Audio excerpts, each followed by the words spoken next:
Is this my time to speak? Yeah, it is. We Uh, wanted to thank you so much for sponsoring our seminar today, and please tell us a little bit about Homesite. sure, sure. So, I'm Peter Gallo. I'm the owner and chief appraiser here at Homestead Appraisal in Charlotte. I'm also this year's vice president of the Charlotte Regional Mortgage Lenders Association. So I just want to give a shout out to our folks at Crumla.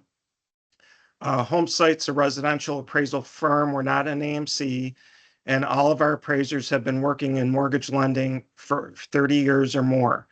Our main coverage area is the Charlotte region, but we do also cover Wilmington, North Carolina, and the Orlando, Florida region. So there's a lot going on in the appraisers world. And if you want information from someone who works in the field and is very involved in advocacy and realtor and appraiser circles, please feel free to give me a call. I've served as chair of the National Association of Realtors Valuation Committee, and I'm the incoming chair for the North Carolina Realtors Appraisal Committee. I also currently serve on the NAR Conventional Finance Committee. A big upcoming issue will be the implementation of the new GSE appraisal form known as the UAD 3.6. There's a lot of hype surrounding this, and it can be tough to sort through what is real and what might be just somebody trying to sell you something. So I'd highly recommend going to the Fannie Mae single family business webpage for a timeline and other announcements. Also, again, feel free to contact me anytime if I can help. So thank you. I'm looking forward to listening to our webinar and hearing from Rachel. So, well, thank you so much, Peter. Thank you for sponsoring today, and thank you for supporting your local organization as well as the MBAC. So we really appreciate that. So now I got the honor of introducing Rachel Kelly. She's the Vice President of Legislative Affairs at the National MBA. She focuses her lobbying efforts on House Republicans. She's going to talk to us a little bit today about give us some legislative updates, as well as how we can become more involved. And on a personal note, she is a proud alumni of the University of Alabama and lives in Arlington, Virginia with her husband and two children. So with that, I'm going to let you take it away, Rachel. Thank you so much for joining us. If anybody has questions, there's a Q&A link at the top of your team screen there. Please put them in there. I'll be keeping an eye on it, and we'll take it from here. Go ahead. Absolutely. Thanks, Rick. Good morning, everybody. And I didn't even tell Rick and Julie my North and South Carolina ties. My brother and his wife live in Charlotte. They're actually headed up to see us this weekend. So very excited about that. And I also lived in Charlotte in my illustrious career. I was on the political fundraising side for about 10, 12 years, and was in Charlotte for about a year and a half doing the ill-fated Charlotte Host Committee, which was going to be the Republican National Convention until COVID took us out. So really love Charlotte. My folks actually had a place in Hilton Head for many, many years. So also on both sides of the Carolinas. So definitely get down to that area quite often and still really enjoy it. So excited to be here today to talk through, put together a PowerPoint to really focus and to kind of give me more of a focus, as you can see, than you all. But I know that Rick and Julie are going to share that afterwards. I'm happy, again, as Rick said, to kind of chat through, focus on areas that you all might want to talk about. So let me make sure. Oh goodness, let's see. It was working before. Let's see. There we go. So as we kind of what I want to focus on, new Congress, new administration, kind of talking through that. Again, not new. We are over the 100 days, whatever it is, 150 days now of the Trump administration, but we are in a new Congress, the 119th. And it sounds like a lot of you, especially Peter, reaching out in different advocacy groups. Anything that happened last Congress that didn't get passed, all of that legislation has to be reintroduced, which we'll kind of talk through. So again, even if anything didn't get passed, that automatically goes away and all has to come back in. So we'll kind of give you the legislative outlook, kind of regulatory policy, kind of looking back, what's going on, looking forward. And then, as Rick said, like, how can you all get involved in your local and in the national? And then happy to take any questions. So this just kind of makes me laugh. Congress, as you all know, no matter who's in charge, has very low favorability. It's a little bit higher now than it has, but typically, again, most Americans, one thing that brings us together is our dislike of Congress and how they seem to not do a lot. So that kind of made me laugh. Want to tell you what's going on Capitol Hill. As Rick said, that's my focus, but again, work with my colleagues on the residential policy as well as the commercial multi policy on quite a few things, and can talk through those as well.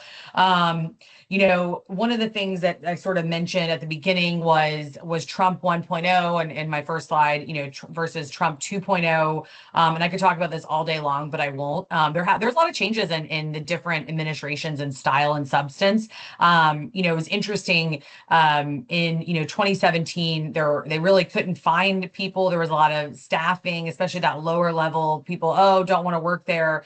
Now there seems to be no problem with that. Everybody wants to get in, but they're definitely going more loyalist than they are sort of the old school traditional Republicans. If you look at sort of the higher up, not even a Republican, sort of think RFK Jr., Tulsi Gabbard, those sort of folks. But really kind of the reasoning is that the GOP in the House and even the Senate looks pretty different. There aren't as many traditional Republicans. Most are more loyal to Trump. We've seen quite a few seats turnover in the House, really more on the Republican side than the Democrat side. I think one of the problems you have on the other side of the aisle and the minority in the House is that you're kind of seeing this battle between them of like the older Republicans who are in their 70s and 80s versus some of these newer folks that kind of want that. So again, kind of interesting. But again, focusing on the Republican side because there is a trifecta, which is very unusual and doesn't happen a lot. The Senate looks very different. You're seeing some of those newer, younger senators come in, very different than 2017 for sure. And the House really, we'll talk about in a minute, doesn't want these sort of unfunded tax cuts, where I think in 2017, when Trump passed, his first Jobs and Tax Cut Act, they were more okay with having things that raise the deficit. I definitely say Trump 2.0 is more aggressive in that America First posture, which is through your tariffs, Iran, Ukraine, kind of all of that. So that's sort of like the differences on that. But focusing on Capitol Hill and for MBA and how we're working on behalf of all of our members, the lay of the land, which is changing and even changed as much as this morning, is reconciliation. So in terms of reconciliation, you have what's happened since April is, especially most of it is in the House. It's now flipped to the Senate, but you have what's wrapped up into this process is, Trump's, the expirations are coming up for the Trump, the job cuts and the Trump Cuts and Jobs Act, Tax Cuts and Jobs Act. Goodness, I'll get it right. But the Trump tax cuts, the debt ceilings wrapped up into that, all of that process in terms of the budgetary, where he's going, is all wrapped up into this reconciliation. So the House has a multiple votes they had to take. They had to sort of take an overall vote in April that said, here's the rules of it. Here's the lay of the land, which then told all of the committees what money to cut and what they had to come up with. So then all of those, if you saw the very long, I think the Ways and Means had a 30-hour, markup. I think the House Financial Services, which is kind of where all of our issues besides the Ways and Means, they had a 20-hour, 18-hour markup. Agriculture had a long one. It's just everything goes through, and they had to come through these. They had the rules that had been voted on, which said you got to cut X amount, and they had to put those bills and get those out, which then the House Budget Committee cobbled together.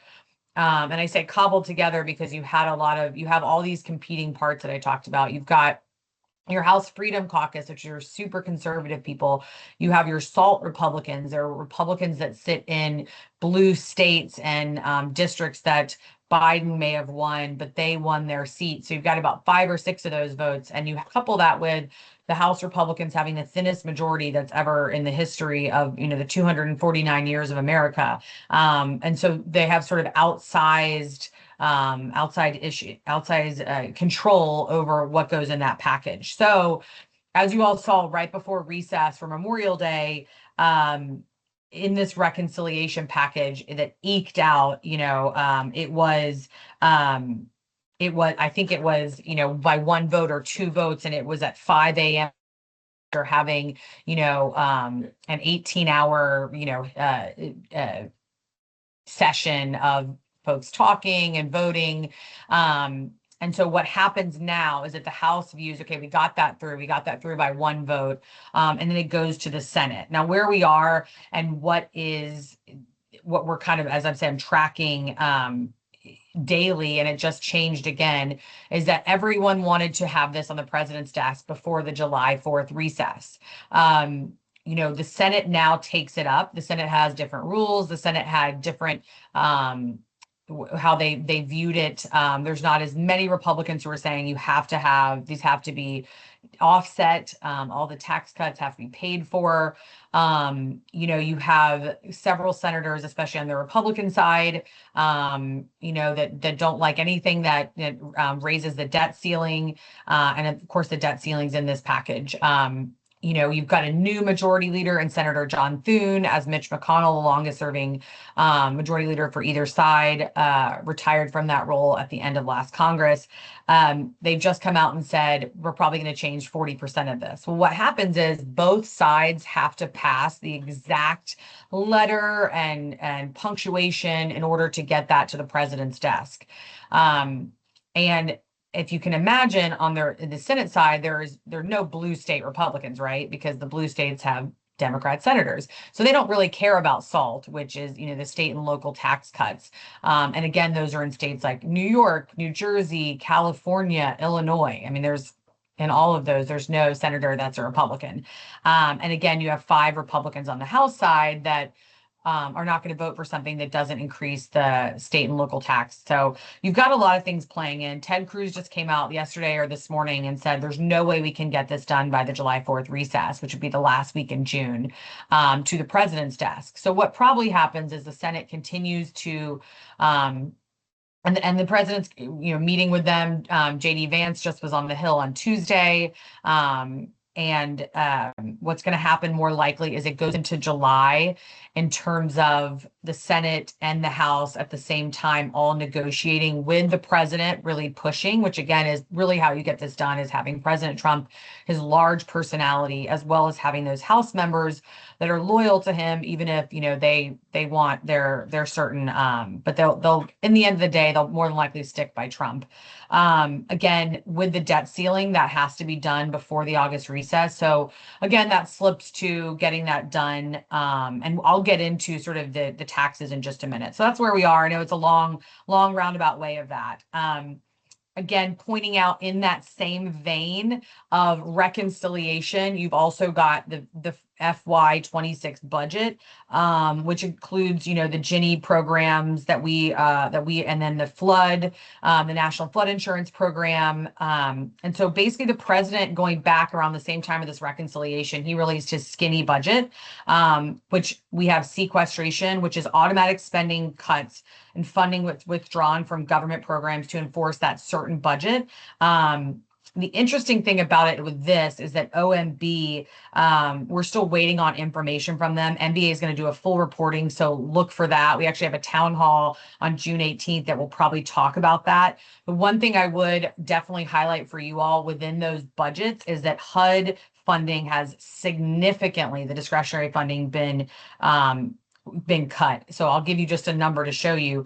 It was released at 43.5 billion, but that's compared to 89.1 billion. That's a 50% cut from the budget last year. There's a lot of programs that MBA members use that have been completely zeroed out. Again, we're still digging through what that means. Secretary Scott Turner was just on the Hill yesterday. Wasn't wasn't really a great day for him in terms of knowing the detail of these programs. We have submitted some questions for the record, and we hope to get those back. But there's a lot of concern there. So stay tuned for that. There's a lot of programs that, again, you all and other lenders use. The House is working through the appropriations process. It is full of, there's markups and hearings, but I'm here to say there's just no way that's going to happen. Over the last few years, you've probably heard about these continuing resolutions. It's basically where the House and Senate just keep passing the budgets from the previous. I don't know that we'll ever have regular order again. Again, this is where you hear the CR or the government shuts down. I do think there's a real possibility there could be a government shutdown in September or October. Again, the series of continuing resolutions omnibus spending package. I think the last time that we passed all 12 appropriations bills was maybe in the 90s. So it's not a great thing. But on to better news. So if anyone has been following our bills to stop abusive trigger leads, I think you all know that trigger leads are when someone, the credit bureau, their information, a hard pull is done, then that is the trigger that the credit bureaus sell. And your clients think that the lenders and the servicers are selling that. And so it's just not true. So basically, huge win. I've been working on this for years. It didn't pass last Congress. We had to have it reintroduced in April. We have a new chairman in the House Financial Services Committee in French Hill from Arkansas, who was a co-sponsor of our bill last Congress. And so he is a big supporter, and we were able to move this bill in regular order, which means it was noticed in a hearing in late April. And we just had they had a late night markup on Tuesday into the early hours of Wednesday. And our bill passed unanimously, which is great, which means now we just wait for floor time, and then it will pass. And I know it will pass. So again, we have over 82 co-sponsors, Republicans and Democrats. It's such an issue that makes so much sense. It's not a partisan issue. We have a coalition of not only industry organizations like MBA and others, but we actually have consumer groups. So that really gets us, on the other side of the aisle to support. Oh, sorry. Is my internet cutting in and out? I'm sorry.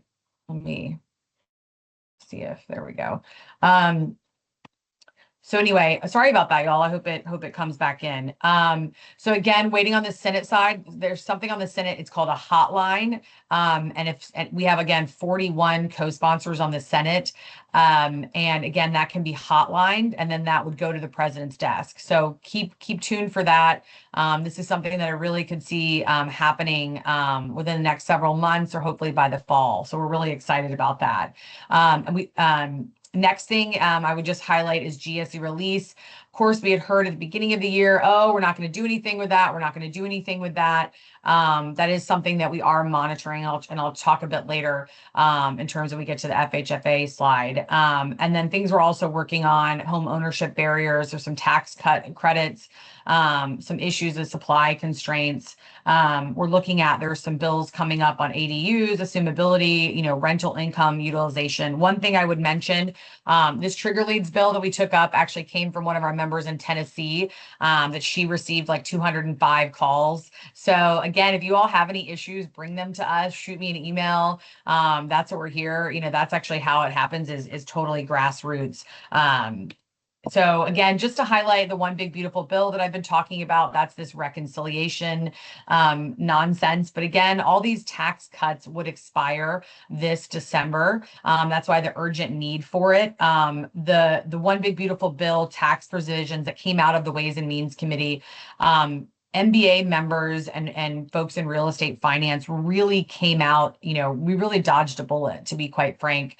Some of the great things in it, as you can see on here, is these were making the Tax Cuts and Jobs Act cuts permanent, which a lot of them were really good for us. It also reduced the non-military spending, created some work requirements, things like that. But as you can see, these are the ones I really want to highlight. The 199A small business pass-through, that is the 20% QBI deduction was set to expire. This makes it permanent and actually increased it to 23%. So really lowering that effective federal tax rate for those qualifying real estate investors. MBA members, the majority of them are set up in that way to take advantage of the 199A. So that was a big win for us. Mortgage interest deduction, that cap at 750,000. That's something that was making it permanent.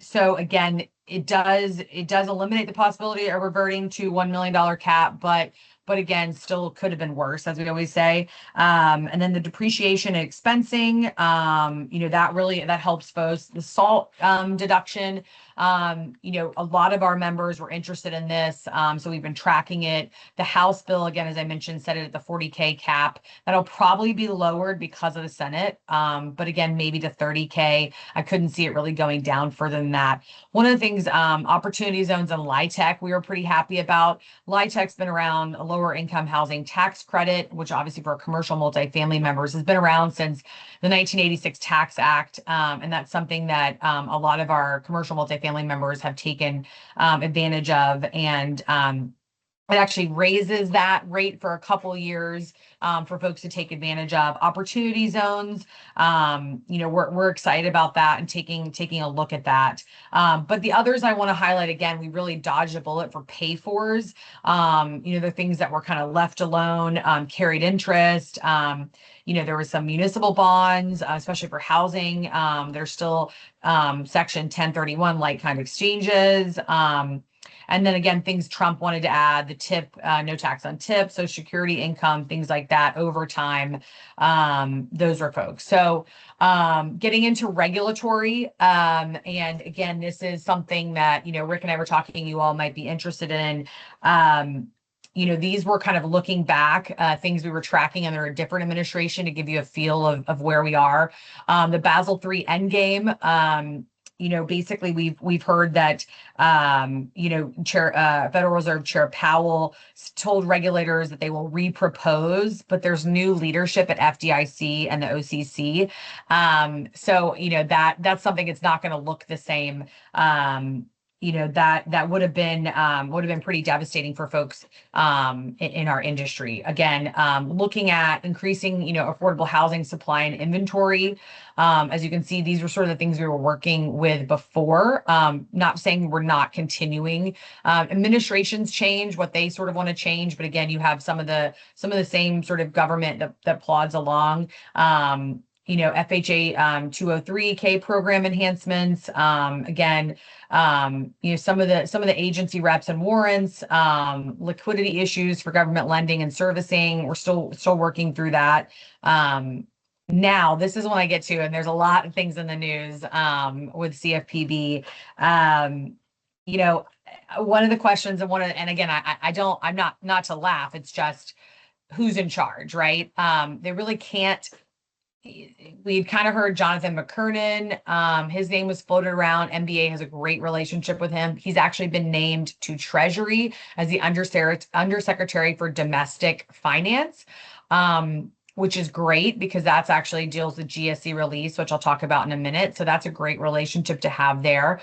One of the things in the reconciliation package is that the House Financial Services Committee, they took and they stripped the CFPB budget to get their $1 billion cuts that they were mandated to find.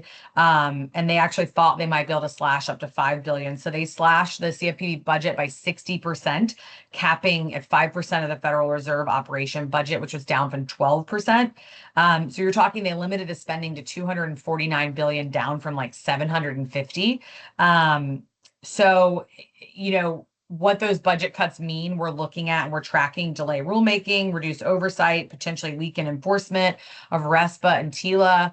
But again, going back, who's in charge? Well, right now, who's in charge is the OMB chair, Russell Vought. He and Trump he's a huge Trump ally going back from, before Trump was elected in 2016. As we say, as you see on here, rulemaking is hard, but, regulation by press release, X, Twitter, blog post, which we saw that with the Trooper days. So that hasn't really changed. is a 200 person CFPB, because that's what the budget would cut them down to from 1,700.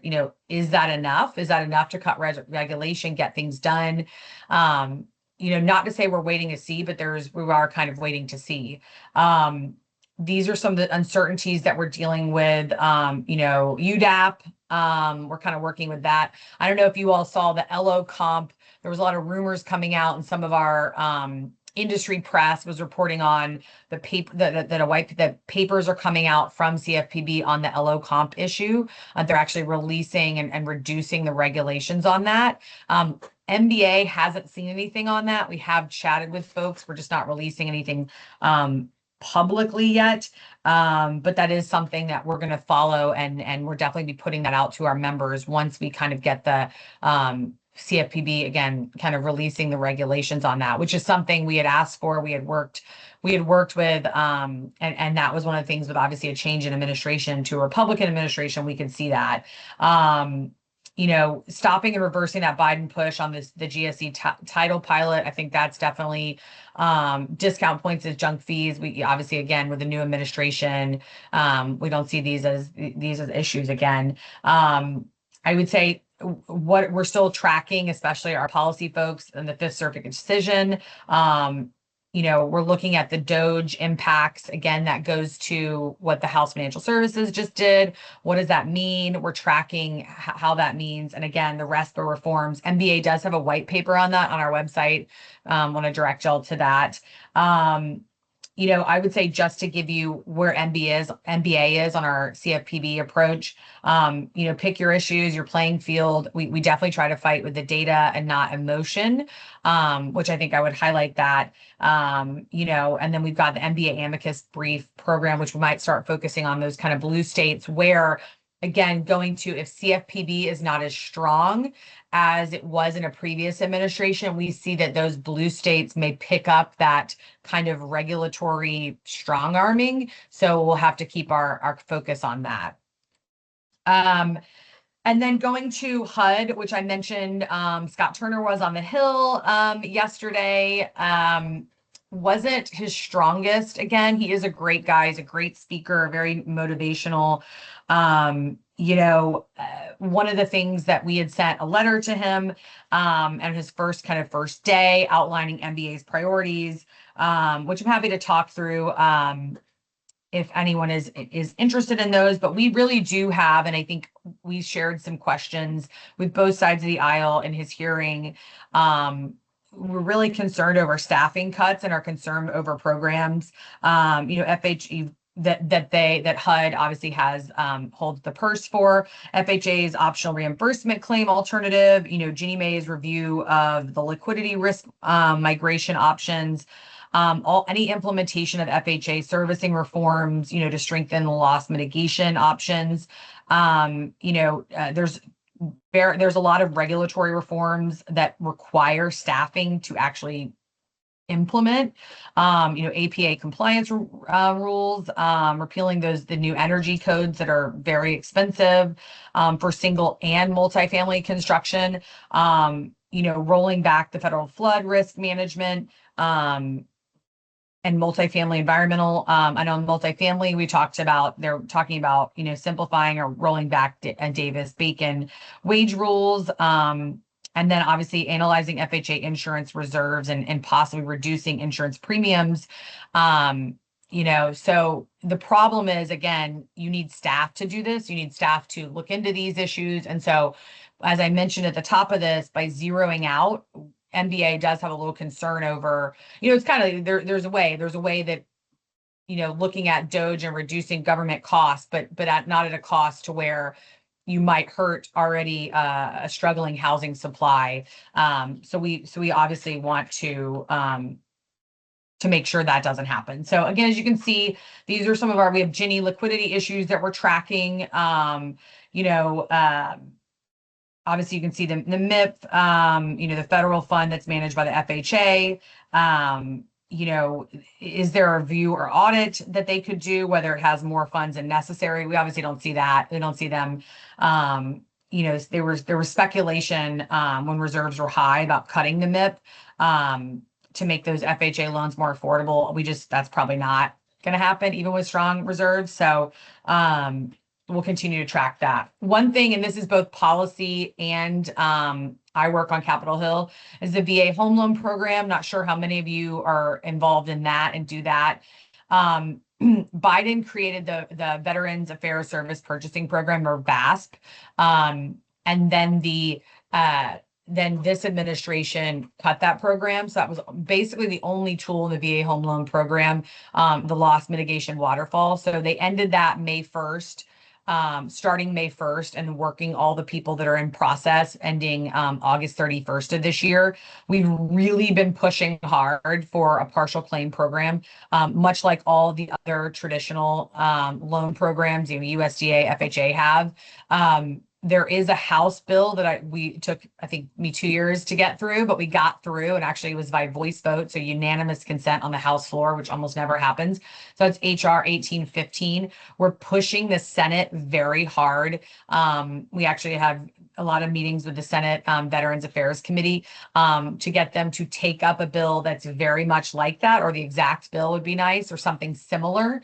But that's something that, again, they haven't yet.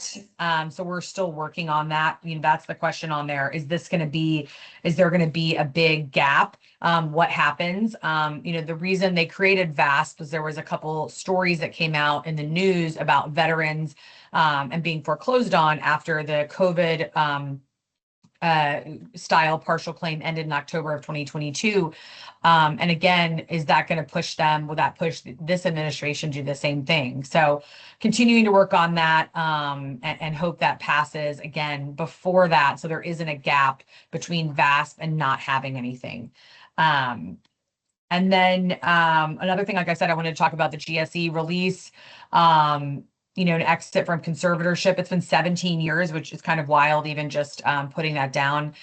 For me personally, I feel like 2008 was not that long ago, but then I work with these young people on the Hill and I realized they were in high school in 2008. So then that makes me feel old. But as you all have seen, at the end of May, we actually had Pulte up to MBA's secondary conference, and he talked about how Treasury was taking the lead and really wasn't going to be till 2026 that they looked at GSE release. And then the president literally that next day, did on his social medias about GSE release. He did mention a backstop, a government backstop, which we love. And again, he did mention not being disruptive to a housing market, which again, as you all know, that could cause interest rates to shoot up, and we don't need that, right? That's not something we need. At which point Pulte started tweeting himself, or X, or whatever we call it now, that he was looking at it and sort of saying the same thing the president was. Again, Secretary of the Treasury, Scott Bessent, quickly in public, and I believe on Capitol Hill, has said that Treasury will be taking the lead on this and not Pulte and not FHFA. So it's an interesting kind of, as you all know, and as you see, there's behind the scenes, there's sort of the, not fisticuffs, but the battling for who's going to lead on that. So we're continuing to watch that. I actually was just with two members that have jurisdiction over this issue and mentioning to them, MBA's already done 2 briefings on the Hill, one in person and one virtually. As I mentioned, even jokingly, most staff don't understand. And again, they were probably in high school or middle school. There is some staff that's older on the Hill, but a lot of the ones that advise the members who would vote for something like this, because again, we have to have legislation on government backstop. They don't really understand the issue, and it is a complicated issue. So we're really trying to educate our folks on the Hill. And again, other things with FHFA, pause and we're looking at the alternative credit score initiatives. There is some legislation. FHFA was looking at going from a tri-score to a bi-score. MBA is looking at, could you just take one credit score? Again, with the new administration, seeing where that is, that's something we're working on, putting out some papers, some data on that.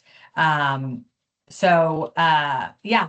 And then obviously looking at, for any of you that do the multifamily condo lending guideline revisions, construction lending programs, things like that have really been painfully slow.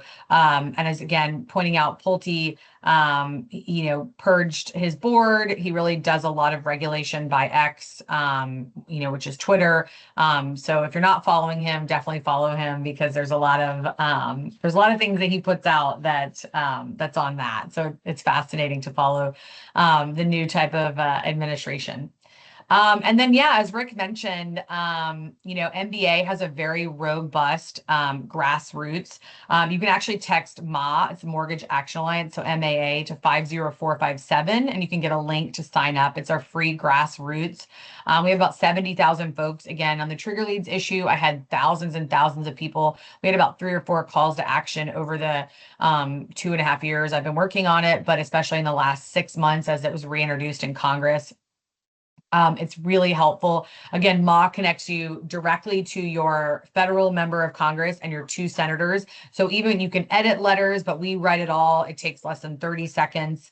And also just want to mention, we also have a federal PAC that supports members of Congress that support MBA initiatives and MBA.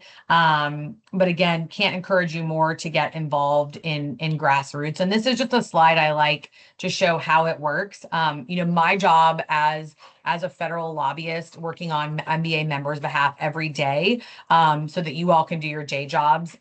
This is sort of, it's a giant circle, and it doesn't work without other people in it. Obviously, as you see, the lobbying team, legislative priorities, we work with MA and our MORPAC teams to issue to champions. The lawmakers and agencies are lobbied directly. The MA team, and again, MA is great. We don't pepper you with a lot, but the Mortgage Action Alliance will update you. When trigger leads passed out of committee, we sent an email. We actually sent like a video that showed the member of Congress mentioning the mortgage bankers. And again, we support folks that support us, and again, it keeps going and going and going. And it doesn't work without folks like you. We heard Peter at the top, he's involved in all different organizations, and we have to be. One thing my boss always says that I like, that if you're not at the table, then you're on the menu, and you're on the menu of a pay for. I mean, if anyone remembers from August of 2020, the G fees, when, the regulators just decided to jack those up without looking at what the cost would be to consumers, the cost would be to the real estate finance industry. I think we had about 50,000 advocates send emails to members of Congress. Again, it was a regulator issue, but we needed to get elected officials involved. And within 3 days, we had elected officials calling the regulators and telling them this is not going to happen with the G fees. So it's something you sort of see the cause and effect in action. And again, something really important, that we can't do this without you all. And again, as I mentioned, if you all have issues that you're hearing on the ground that we need to make these elected officials know about, this is how the Stopping Abusive Trigger Leads came about, and 2 years later, we're about to see that bill. More than likely, I believe that bill will be signed into law by the president. And that's because, one member said something to us. So again, you all make a difference. We need you all, both at your local and at our federal level, for MBA. So hopefully, Rick, I didn't go on too long, but happy to answer any questions or things I didn't cover, or things I maybe wasn't as clear about. Sometimes when, you talk about something every day or think about something every day, I might be as clear as mud. So happy to answer any questions. All right. Thank you so much. That was fantastic. If anybody has any questions, you can put them in the Q&A, put them in the chat, or if you just want to raise your hand, I can go through and unmute whoever it is. Rachel, I'll start us with one, though, and this is probably a hard one, a little bit ambiguous, but you mentioned we're in pretty good shape on the trigger leads legislation. Could you, and of course we can't hold you to this, but could you give us a reasonable guesstimate of when we might be able to see that put into practice? So it just passed out of committee, and there was a slight alteration. We had to create and happy to get into it, but it's been a long 3 weeks for me. Say there's a Republican that wanted the bill actually very much altered, but our lead sponsor held very firm. We did add a GAO study on the benefit of text messages, but that won't worry about effect. So the House bill at this point that it's passed out of committee, it's now up to leadership on the Republican side. So that's now, I'll be hitting those folks pretty hard the next few weeks to get that bill on the floor. So our lead sponsor thinks that that could be done in the week they come back. So they're in recess next week. So the last week in June. I don't know that that's possible. Do I think it could make it out of the House before August recess? Yes, I think there's a strong possibility, and it would be called what they vote on suspension. So they really wouldn't give us a lot of notice. They would just put it on suspension. So that's one thing. The issue, again, because there was that one alteration, the Senate bill would either need to be altered to have that GAO study language, or this is also a possibility, the House could put the Senate bill on the floor. So I know that kind of is confusing, but hopefully it's not. Even though it made it out of committee with that alteration, they don't actually have to vote on that bill. That's sort of the flexibility between the two, the bicameral houses. I think it's a possibility that this could get signed by September. And then just to let you know, there is a 6-month implementation for the credit bureaus. That was part of the negotiation when we reintroduced the bill in April, that we were asked to make from a 90-day to a 6-month. So yeah, if it's signed in September, then yeah, you're looking, what is that, March, April of implementation by the credit bureaus of next year. Awesome. Well, thank you. I know that's been a long process for everybody else here at MBA. So it has. Rachel, can you see there's a really good question from David Colligan in the Q&A section? If you can see it, I'll let you answer it. If not, I can read it to you. Let me see. I clicked on it and it is thinking. Let's see. Oh, wait, there we go. See, is there more? So the LO comp. So my understanding, and again, this is just what's being reported from like our industry journalist. So I can't remember, I don't want to misquote. I don't know if it was Housing Wire or someone, but they were reporting that they were rolling back the regulations on LO comp that were put under the Biden administration. So what I think it implies, if you have seen, and we have seen some regulation already rolled back, I think, again, I know there's a lot of uncertainty at CFPB, and again, with the DOGE and people firing, not fire, it's not the right word, but let go and come back and all that. I do think that, to your point, I do think there will be I think we're going to see even more regulations rolled back. So I don't know where they'll start. Are they starting at LO comp? And that's why MBA is sort of digging in, and we don't want to, I'm allowed to say that there's talk about LO comp because it was obviously a media story about it. But I do think that you'll see quite a bit of regulations being rolled back. So I haven't seen anything, the overage, the shortages coming back. I'll have to look at that. Again, MBA is having a town hall on June 18th, if anyone's able to jump on that. I know that Pete Mills, who runs our residential policy, and a much larger team, he will probably talk about that, but I do know that we're in conversation with those folks to find out what else is on the docket. But I would definitely say, I think you're going to see, which again goes in part to what the Trump administration has tasked their folks to do in terms of regulatory. As you know, that was kind of part of, it wasn't, but that was part of his campaign promises, is kind of rolling back these regulations. So I think that is going to extend to the CFPB.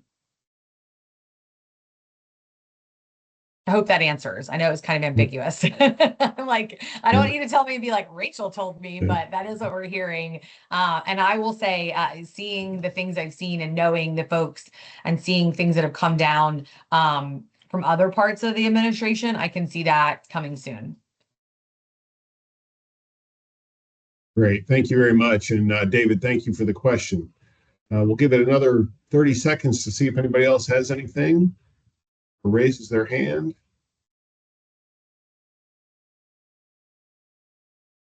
And I'll drop my email. Like I said, I'd love to, if anyone has any questions, if you all think of something or something that you're battling that maybe MBA is not aware of, that's what we want to hear. We want to hear from you all. That's how it happens. That's how we make this work. I mean, like I said, I love working on behalf of my members. I love talking to folks like you all and hearing what's going on. And that's, one thing I didn't mention that I do want to mention, and Rick, I can't believe I didn't put a slide in on this, our National Advocacy Conference. We just had it in April. It's coming up again. I think it's the 14th and 15th of April, 2026. We definitely need more folks from North and South Carolina. We actually had a really great crew this year. And I know in years past, before I got back into full-time lobbying, I was running that program, but we had about 600 folks this year, which was like the largest we've had. So I'd really encourage you all to come up. We set up the meetings for you. We educate you. We update you. And it's a way that you all can connect with your senators and members of Congress and their staff to talk about what's going on and to be the voice. Because again, yes, they look to us. Yes, they appreciate us, but you're the folks that vote for them. So you really put the oomph behind what we say. So again, would encourage you all, be involved at the local level, be involved at the federal level. We definitely need you all. Thank you so much. I don't see any other questions, but we so appreciate the work you're doing for us, and we so appreciate your time today. It was really wonderful. Also, thank you so much again to Peter Gallo for sponsoring today's event. Rachel, is it all right if we distribute the presentation deck? Absolutely. We're going to do the recording. That'll probably be out either tomorrow or next week on the website. And I would encourage everybody on the call. This stuff is so important. Encourage your peers to get involved locally, state level, and nationally. These are really important issues, and the more voices we have, the better we'll do. So, again, Rachel, thank you so much, and hope everybody has a great rest of your week. Thanks, y'all. Appreciate the opportunity.